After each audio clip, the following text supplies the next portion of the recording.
has been going. My name is Ringmichit Temlong, and I have the privilege of moderating this session. So I would like to call my first panelist today. Her name is Iyaloja Abiodun Omalora. Please, you're welcome, ma. She's the market leader representing traders again across Ikeja. I'm sorry if I didn't pronounce your name well. Please come up stage. Mrs. Jalilat Ismail, she's the divisional head of small and medium-sized enterprise lending at the Bank of Industry. You're welcome, ma.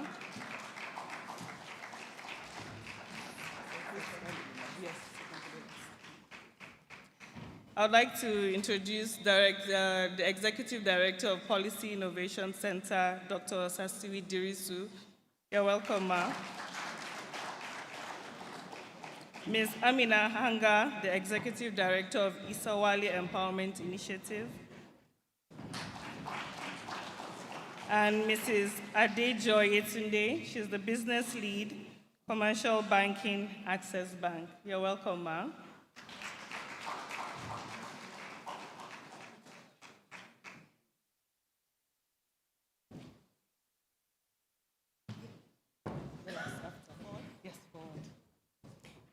We didn't plan this, but we have all women. It was not planned. So,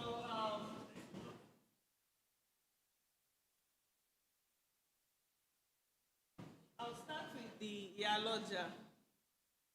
Iyaloja is going to be talking to us today about her pain points, the pain points of market women in Lagos State, but not just Lagos State. She's going to be representing the pain points of women, market women in Nigeria. She's been involved in the policy process because what we did, and our partner here will talk more about it, providing technical support to the Lagos State government, is to get the voices of local women, grassroots women, entrepreneurship into the design of the WE policy at the state level and also at the federal level. So we want to know what is going to work for women. What do women want? So that's what Iyaloja is going to talk about, her pain points and what women want, the products they want. So over to Iyaloja. So you talk about where they pain you, like we said, and what you want the government to do for you. Thank you, my moderator. Good morning, everybody. My name is Alaja Diatu Akpino. I am a Iyaloja General in Ikeja local government.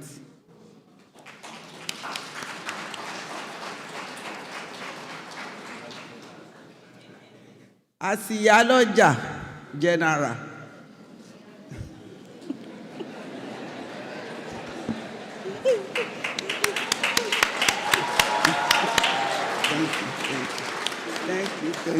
Thank you.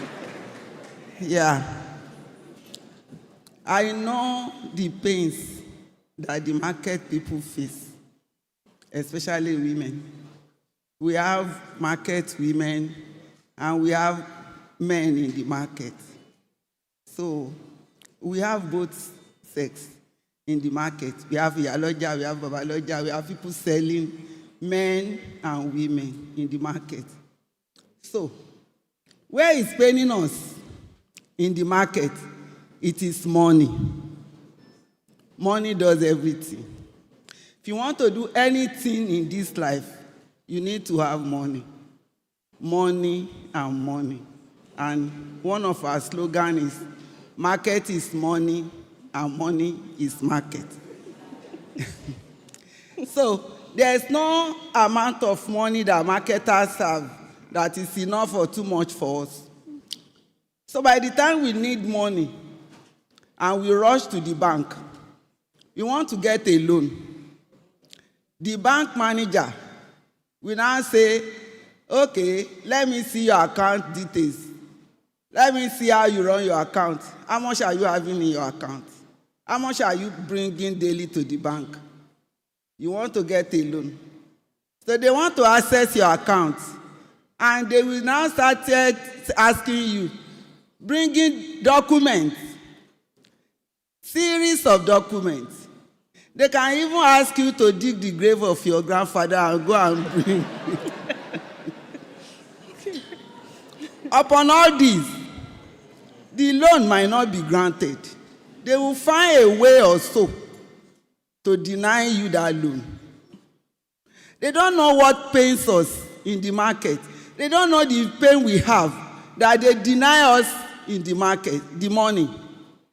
You understand? So, now, I want the bank managers, I'm sure they are here. They're here. The GM, the directors, all the banks. I want to talk to you people now. You people need to work hand in hand with the market. The money that you are making daily is like 40% of what you're supposed to be making every day. Because the money that's supposed to come to the bank is in the market. Yes.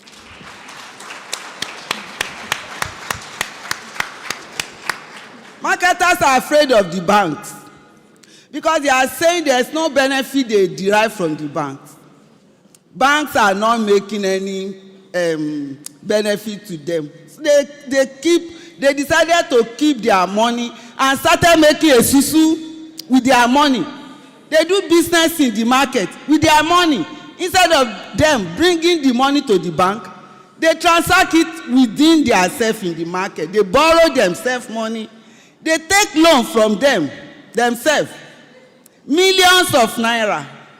And this needs to go to the bank.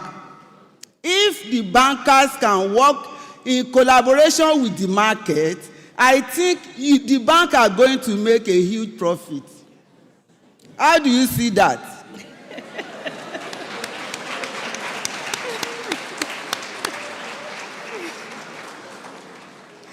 I am appealing. I'm not forcing the bank. Because me, I did not go to school. I am your lodger. The bankers, they have different degree, so many kind of degree in banking. Me, I am your lodger. I can still control the bank manager.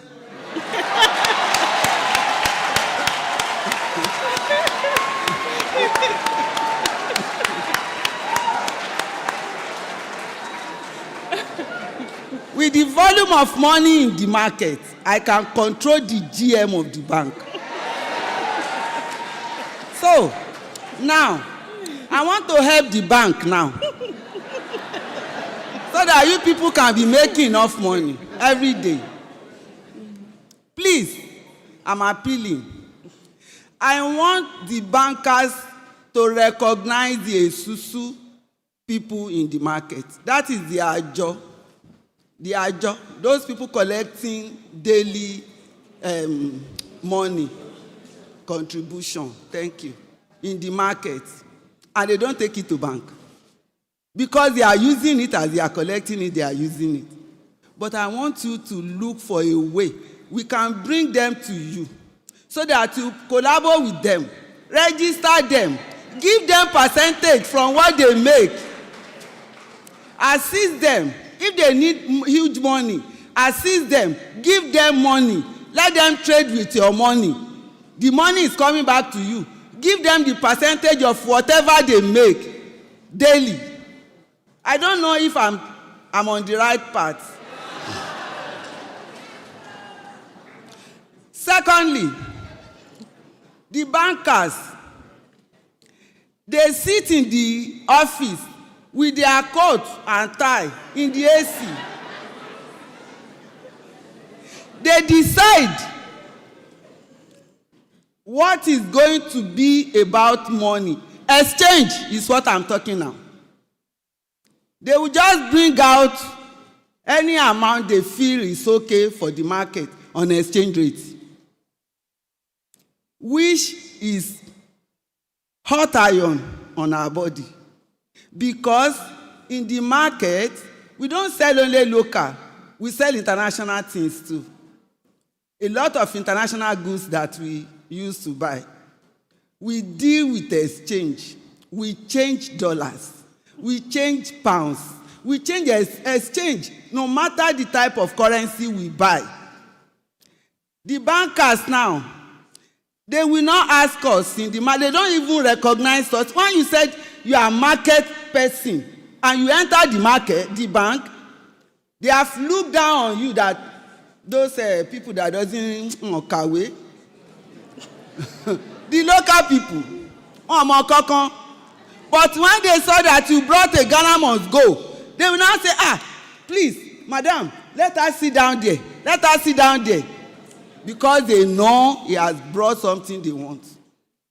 So, the exchange they used to give out, that they used to pull on their board, it is their decision. They didn't take consent from us. They didn't call us to the meeting. They didn't ask us, how is this going to be? Is this going to be okay with us? With you people in the market? We want to, the dollar is going up, or the pounds, the exchange is going up. They don't want to tell us. They just want to pay CDA. We are not a school children. That you pay something on the board and say, go and comply. This exchange that you are giving us, thank you everybody, thank you. Thank you, thank you. Yeah, we're almost done. Thank you. So thank you very much. One more. One more. I'm not finished. Oh yeah. So on this point, I want to kind of advise to the bank again that you people should include a market people in your board, so that before you take a decision to bring out your exchange rate, we will tell you it is okay. It is not okay. Even the time you don't know that you can increase your exchange, we can tell you that you can increase now. Don't increase now. Do you understand what I mean? So, and I want to thank the organizer of this program, especially the KIC, the GDA, and the We Policy. And Mrs. Dr. Bukola, Auntie Kemi, they've been driving this car for a very long time. Day and night, they are not sleeping. They call me at random. Anytime they feel, they call me. And I am always there with them, for them. So, well done, and well done. And I'm thanking our governor in Lagos State, Governor Babajide Olusola Sanwo-Olu, for his support on this program, We Policy. Yes, he stood by us because Dr. Bukola and Auntie Kemi, they pin his neck and ask him to support them on this program. So I'm thanking everybody and I'm thanking all the viewers. Thank you so much. I'm thanking you, Doctor. Thank you very much. I'm grateful to you. Thank you so much, Iyaloja General. She has set the pace for us, and we'll make sure that this car will get to its destination. Permit me, the media has asked me to move to that end, so I'll move. Okay.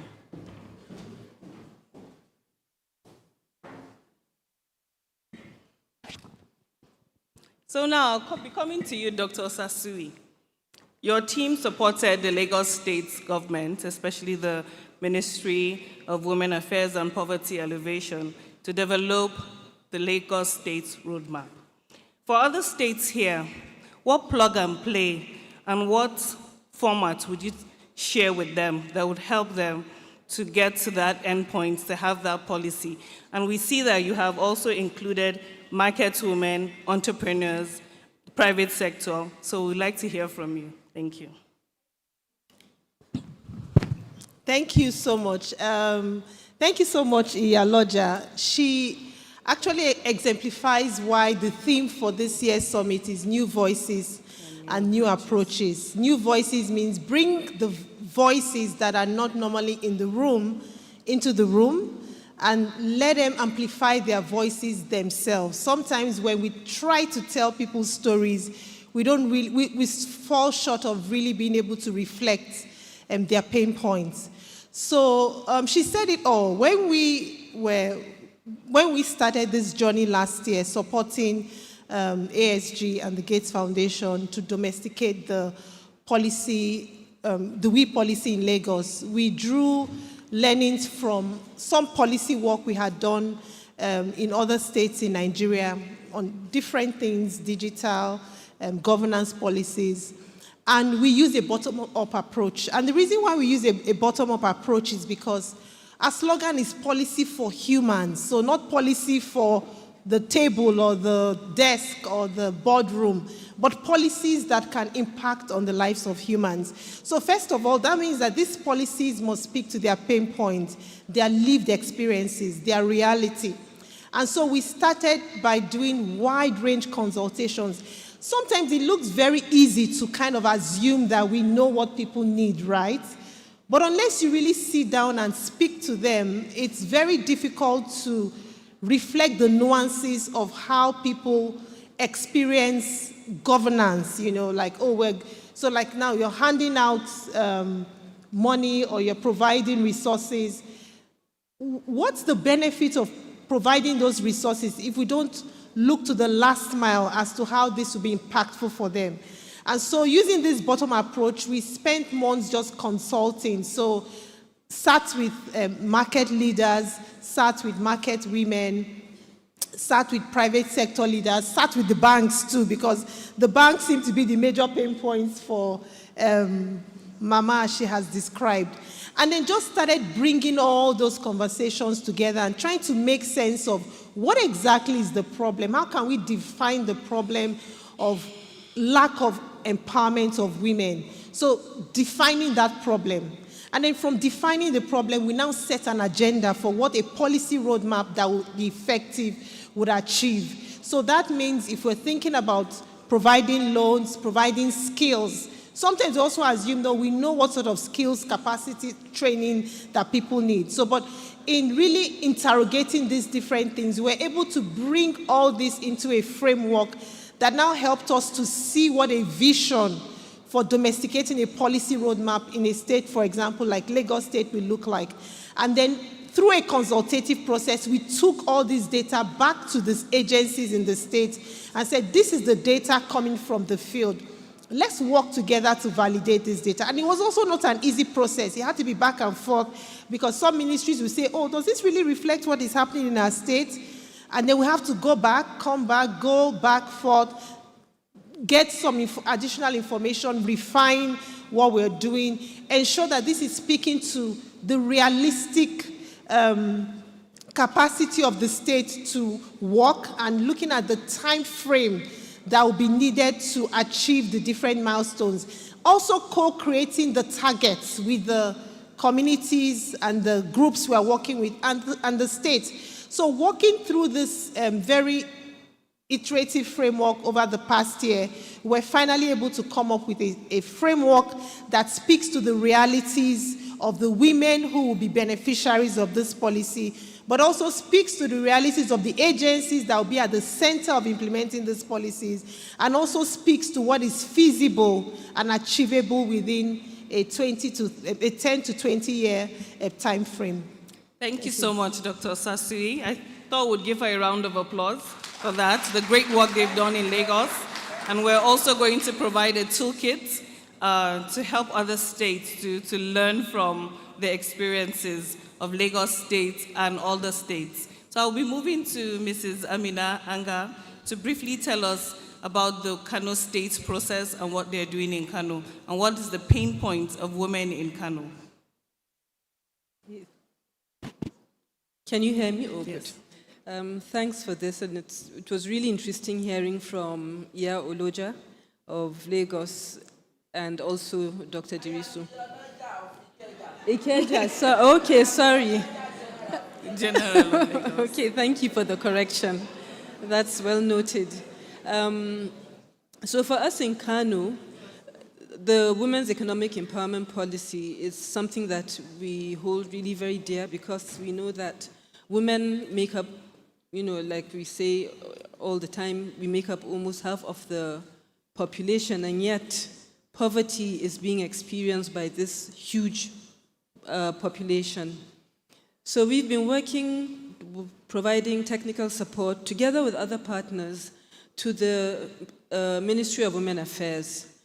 And we have carried out various engagements with different stakeholders that included also people from the emerging industries, because that's one of the areas in the policy, the WE policy. And we know that in Kano, for instance, people really love entertainment. And so why not use entertainment in a way that can carry a lot of messages that people can learn from? So we've been holding engagements with them, with the traditional leaders, the religious leaders, because we have to look at our context in which we are operating. And a lot, when we talk about gender equality, like we've said gender, but when we look at it from in Kano, there's always that wrong interpretation about what is gender equality. People tend to think that it means women are better, they're equal to men. So there's already that, and it can create a backlash. So it's about looking at our context and involving the religious leaders so that they really understand what it is that we're all trying to achieve and why it is so important for have a women's economic empowerment policy. Because we know that it really makes sense. Women, like we have been hearing since morning, since yesterday, that they carry, everything starts from the home, from the woman. And if she is being left behind, then the family and the community as a whole, and the growth and development of our society will always be left behind. It will always not grow the way we want. So we've been engaging with them. The policy was reviewed, and it was adapted to suit our own cultural and even the religious context. Like I said, we had to involve them. And we have a draft policy now in place, which the Commissioner for Women Affairs, unfortunately, due to other engagements, she was not able to attend this summit. It would have been really nice to have heard from her, but unfortunately she couldn't make it. But we now have a draft policy that she has presented to the Executive Council. And the governor is really very interested in getting this policy passed.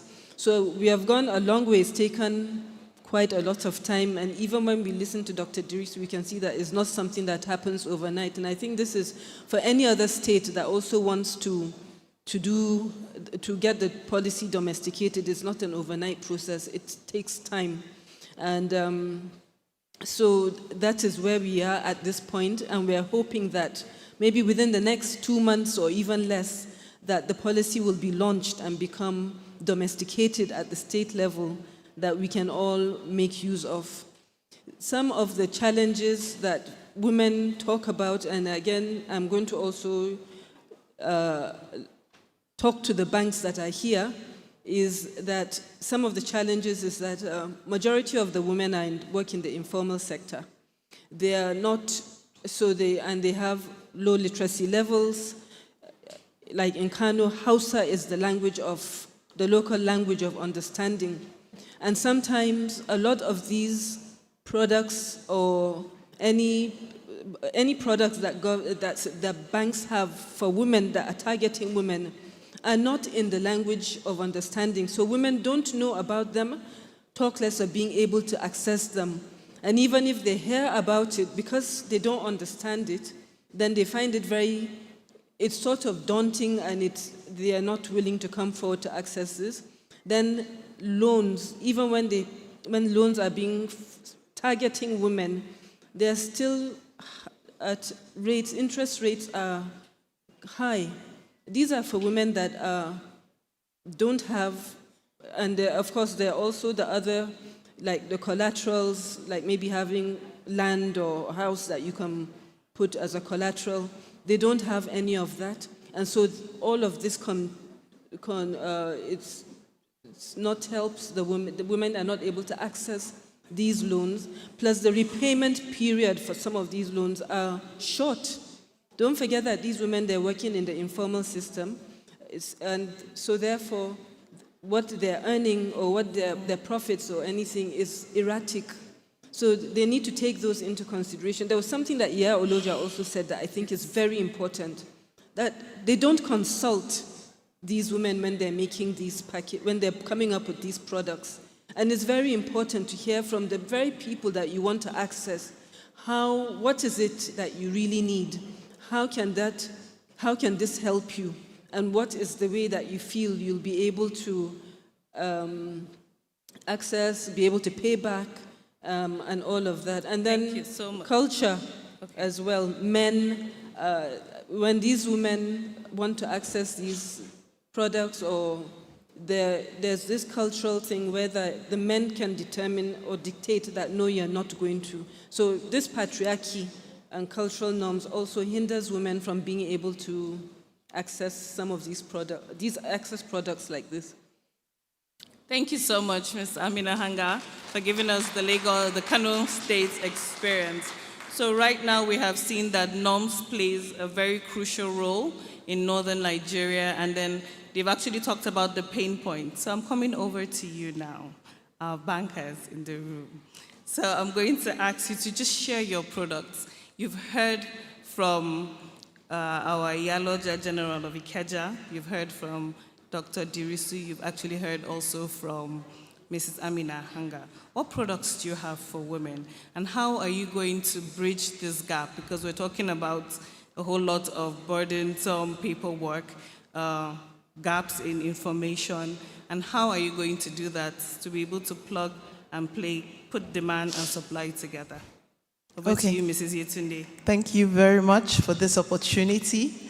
And before I respond, I want to celebrate Nigerian women like Iyaloja and mothers who continue to thrive, who continue to hustle day by day. My mom, your aunt, your sister, I want us to celebrate women like that who make the difference. Women who gave us education, who sold their clothes, sold fish, sold whatever it is for us to thrive. You know, listening to Iyaloja was very insightful.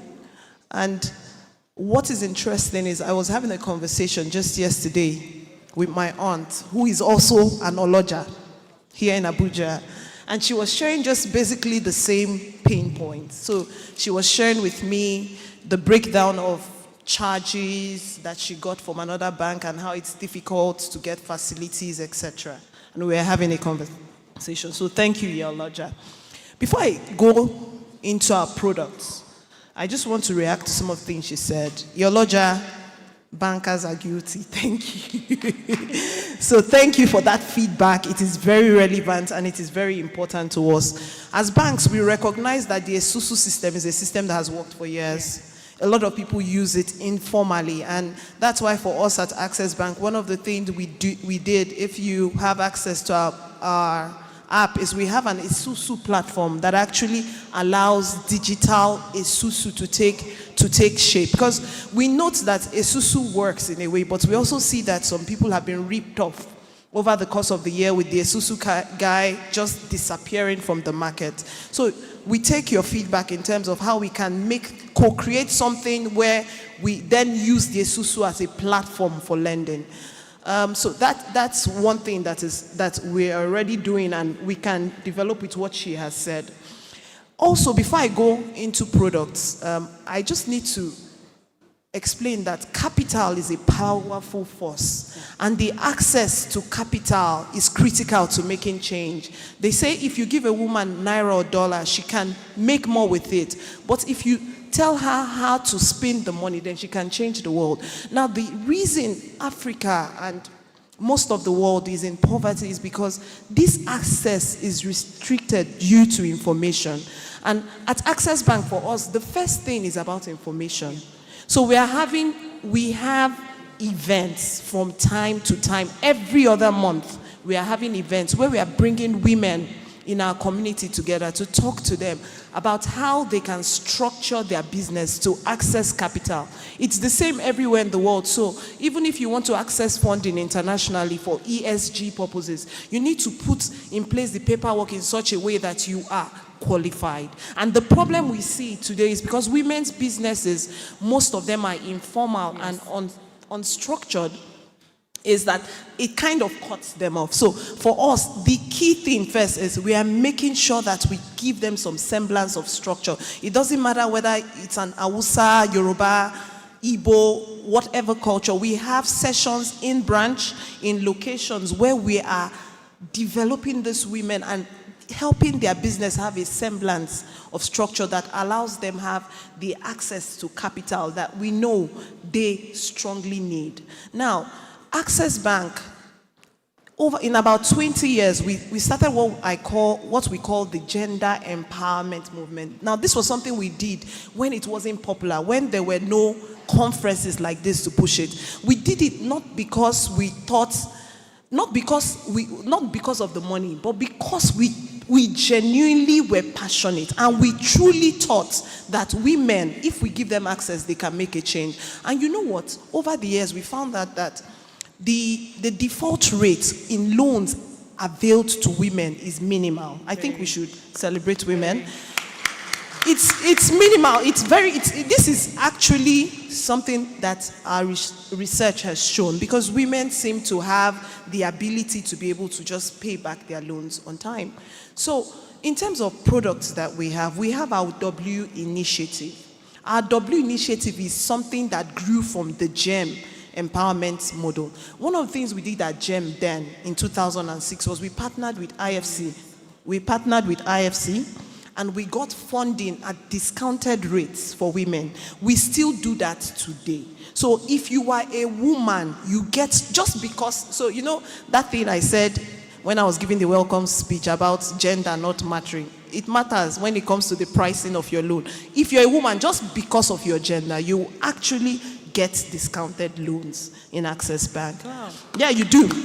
You do. And what we've done is we've tried to get support of all the multilateral agencies. I get that kind of funding that is targeted at women. And so that exists. You have business loans that are structured in line with the terms of your business. So if you require working capital, if you require loans, for example, you own a school and you need to buy a bus, you can get our loans, etc.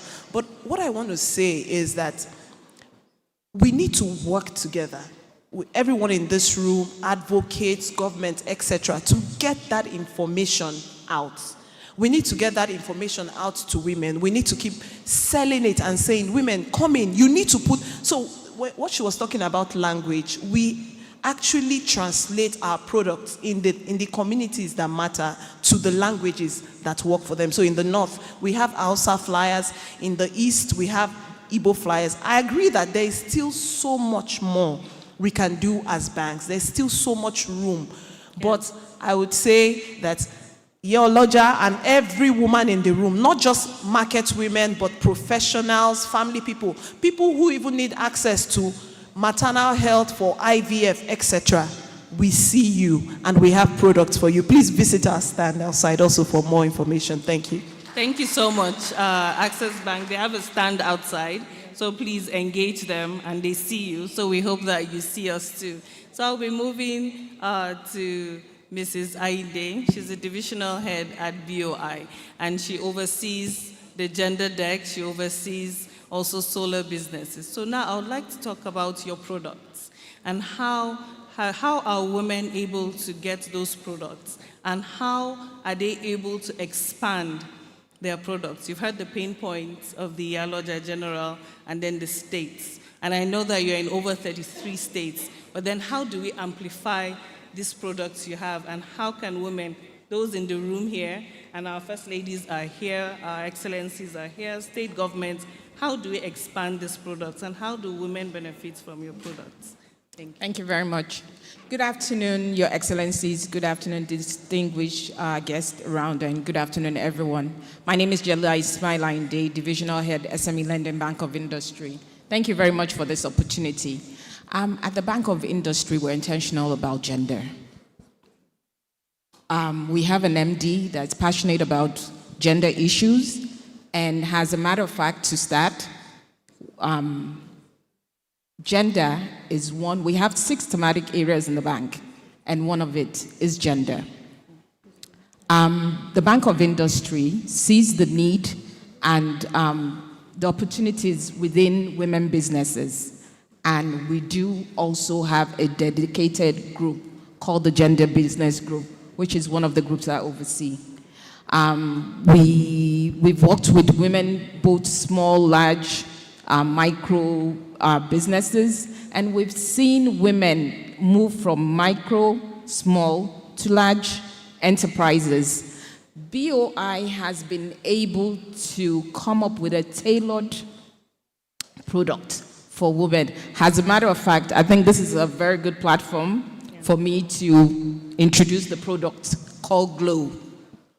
Glow is guaranteed loan for women, and it comes at very exciting price. It's been priced, and it's from the micro, small, and the obligor limit is up to 50 million naira from, and another caveat is that we've made the collateral easy for anybody to be able to access.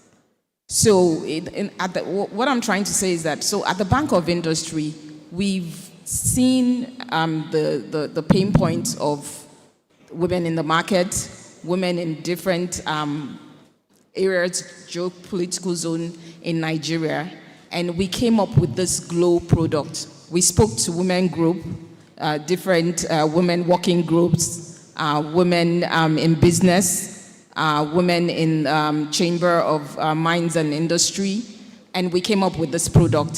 So we didn't just come up with the product sitting in our offices. Yes. We engaged the women, and we asked questions in terms of collateral requirements. We understand that a lot of women started their businesses in their homes, and they don't have documentation. The Bank of Industry has been able to institute what we call business development providers, service providers, BDSPs. What do the BDSPs do? BDSPs will work with women. For instance, someone has a homegrown business, home-based service business, whether they're catering or they have a service that they provide. They don't keep financial statements. They don't have books. They don't have tax returns. These BDSPs are, in place to be able to put their books together for them to be able to be bankable and to access finance. We see the challenge of access to finance for women, especially when it comes to collateral. So this dedicated new product, the Glow product, asks for minimal requirements. We look at things like personal guarantees, personal guarantors, the business owner being a guarantor for their own businesses. So depending on the amount of the loans, as low as 5 million, you would just need one personal guarantor. And the loan, the interest rate is really low. So we have just one price. The pricing is low, it's at 7%, all in. So you don't have those other fees that come in place. And we'll be launching the portal for this Glow product as of the 1st of October, so everybody can access to it. The reach. Yes. We also see that there's always the challenge whereby people there, we have the market women or whatever business in different parts of the country. Not everybody is educated, like Mama Aloja said. Some people speak Hausa, Yoruba, Igbo.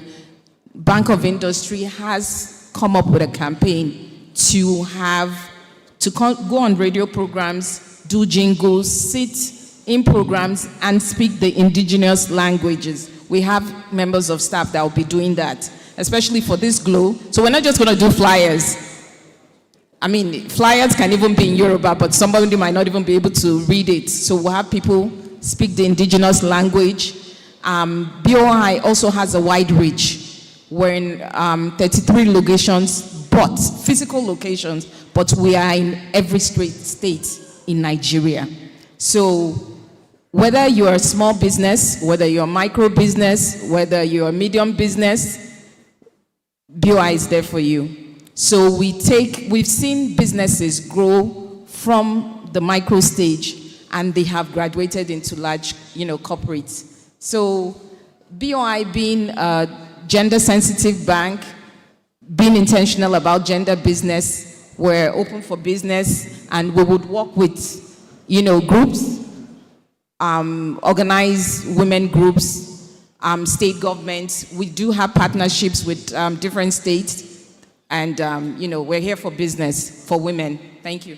Thank you so much, Mrs. Ainda. You've actually just even given your close-up call to action that you're open to work with state governments, able to work with all of us here to be able to empower women in Nigeria. So our time is up, unfortunately, but we'll continue this conversation. Now we know the pain points and we know the products our banks have for women. And also we want to thank the state governors, Nigeria Governors Spouses Forum. Some states have started domesticating the We policy. Kwara is on. We see and we thank you. That was done a couple of months ago. So we're looking forward to seeing more women empowered in the states, and hopefully these products would be there and women will access them. But we'll start with the women here in the room. Please engage the booths, Access Bank booths. Thank you so much.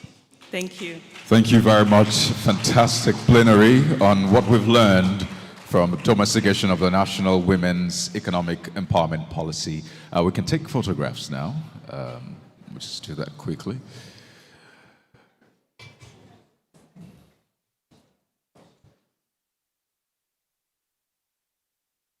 Right, I'm told that we'll need to have the chair, co-chair, and members join this plenary for the photographs. And the PIC board members as well. So please come to the stage, PIC board members, chair, co-chair, for photographs. Thank you very much. Well, Your Excellencies, distinguished guests, ladies and gentlemen, I'm excited to announce to you that we have an opportunity to stretch a little bit, and that's because it is time for breakout sessions, right? And I'll list out the different breakout sessions and the rooms where they'll be happening, so that provides an opportunity for us to stretch our legs and locate the breakout rooms. So we have a total of 5 breakout sessions. The first one, When Systems Shift, Centering Girls in the Future of Policy, Power, and Participation. That will be holding at Ballroom 4. The moderator for that is Pelemon Yajo, former Shadow Country Director, Plan International Nigeria. That again will be happening at Ballroom 4.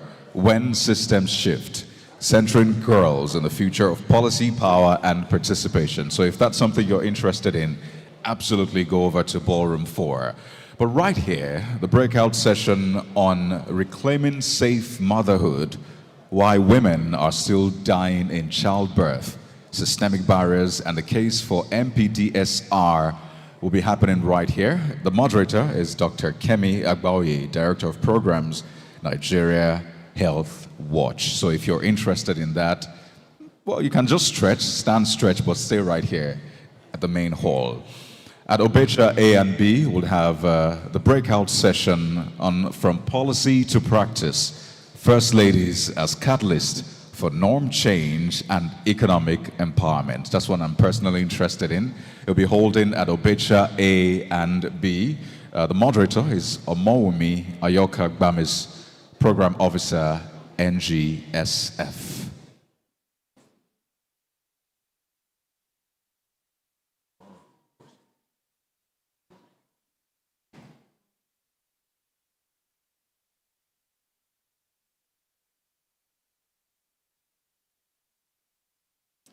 Okay, so we have a quick change in the arrangement, or at least the locations. I'm told that now the breakout session involving the First Ladies will hold at Ballroom 4, all right? They'll hold at Ballroom 4. So the breakout session on First Ladies as Catalysts for Norm Change and Economic Empowerment, once again, will hold at Ballroom 4, while the Systems Shift breakout session, Centering Girls in the Future of Policy, Power, and Participation, will hold right here in the main hall. So please, the First Ladies session will hold at Ballroom 4, And the session on centering girls in the future of policy, power, and participation will hold right here. And the other breakout session on Beyond Health, positioning family planning as a cornerstone of gender equity and socio-economic growth will hold at Acacia A and B. The moderator for that is Margaret Bolaji, Manager Youth Partnerships, FP 2030 Northwest and Central Africa Hub. So distinguished guests, Your Excellencies, ladies and gentlemen, those are the locations for the breakout sessions. So please move to the ones you're interested in, and if you're interested in the one happening right here, absolutely stay back. So see you in a few minutes as we reconvene. But I want to encourage us to engage, network, and be a part of all of the breakout sessions. Thank you very much.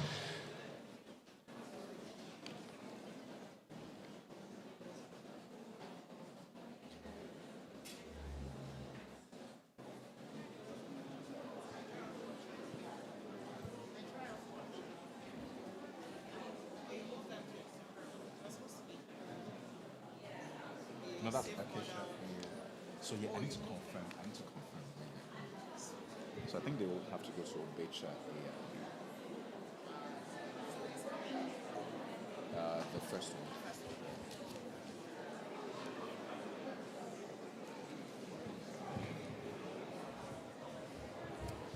But I should say that if you need help locating where your breakout session is holding, or where you're interested in, you can always ask at the information desk or any of the PIC staff wearing the tag to make that movement seamless. So I'd like to invite to the stage the moderator for the breakout session that will be holding right here. The plenary session, as I said earlier on, is on centering girls in the future of policy, power, and participation. The session will be moderated by Belimo Yaju, former Shadow Country Director, Plan International, Nigeria.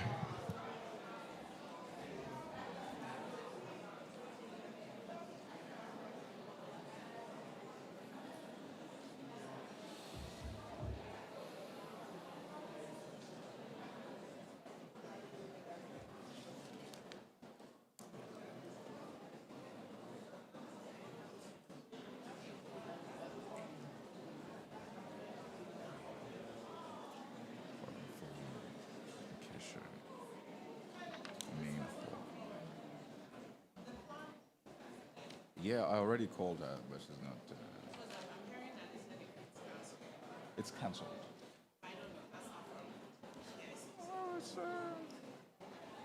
Let me get Kemi.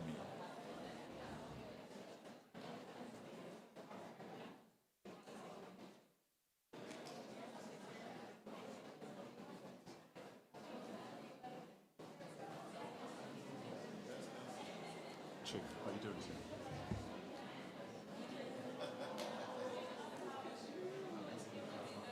Football match.